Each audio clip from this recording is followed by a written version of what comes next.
എൻ്റെ പേര് മേരി. ഞാൻ വയനാട് പുൽപ്പള്ളിയിൽ നിന്ന് വന്നേ. ഇവിടെ എൻ്റെ ഭർത്താവ് മരത്തിൽ നിന്ന് വീണ് 20 അടിയോളം പൊക്കത്തിൽ നിന്നാണ് വീണത്. അവിടുന്ന് ഞങ്ങൾ ഇങ്ങോട്ട് ട്രീറ്റ്മെൻറ്റിനായിട്ട് വന്നതാണ്.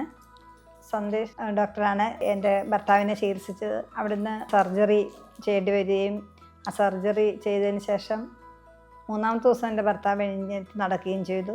ഡോക്ടറുടെ അകമൊഴിഞ്ഞ ആ സേവനത്തിന് എല്ലാവിധമായ നന്ദികളും ഈ അവസരത്തിൽ ഞാൻ പറയുകയാണ്. കാരണം അത്രമേൽ ചെയ്തു തന്നു ഞങ്ങൾക്ക് എല്ലാവരും. സ്റ്റാഫായാലും നല്ല പെരുമാറ്റമായിരുന്നു.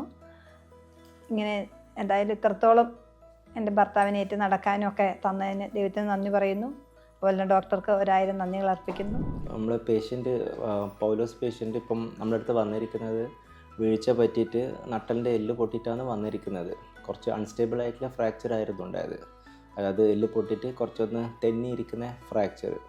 അതിനെക്കൊണ്ട് യൂഷ്വലി അതിൻ്റെ ട്രീറ്റ്മെൻറ്റ് പറഞ്ഞാൽ നമ്മൾ ഫിക്സേഷനാണ് ചെയ്യാറ്. അതായത് സൂക്ഷ്മനാഡിക്ക് ബുദ്ധിമുട്ട് കൂടാണ്ടിരിക്കാനും പെട്ടെന്ന് റിക്കവറി ചെയ്യാൻ വേണ്ടിയിട്ട് ഫിക്സേഷൻ. ഇപ്പോൾ ഇവരെ സംബന്ധമായിട്ട് നമ്മൾ ചെയ്തിരുന്നത് കീ ഹോൾ ഫിക്സേഷൻ. അതായത് മുറിവുകളൊന്നും വിൽഗന ആക്കാണ്ട് മസിൽസ് ഒന്നും അധികം ഡാമേജ് ചെയ്യാണ്ട് ചെറിയ ഹോൾസ് വഴി സ്ക്രൂസ് ഇട്ട് നമ്മളെ ഫ്രാക്ചർ സൈഡ് സ്റ്റെബിലൈസ് ചെയ്തിട്ട് നെർവ്സ് ഫ്രീ ആക്കുക ചെയ്ത് കഴിഞ്ഞിട്ട് നമ്മൾ അടുത്ത ദിവസം മുതൽ തന്നെ പേഷ്യൻ്റെ മൊബിലൈസേഷനും കാര്യങ്ങളൊക്കെ ചെയ്ത് റെസ്റ്റും കാര്യങ്ങളൊന്നും ഉണ്ടായിട്ടില്ല. ഇപ്പം നോർമലി സുഖമായിട്ട് നടക്കുന്ന കാര്യങ്ങളൊക്കെ ചെയ്തുകൊണ്ടിരിക്കുന്നുണ്ട്.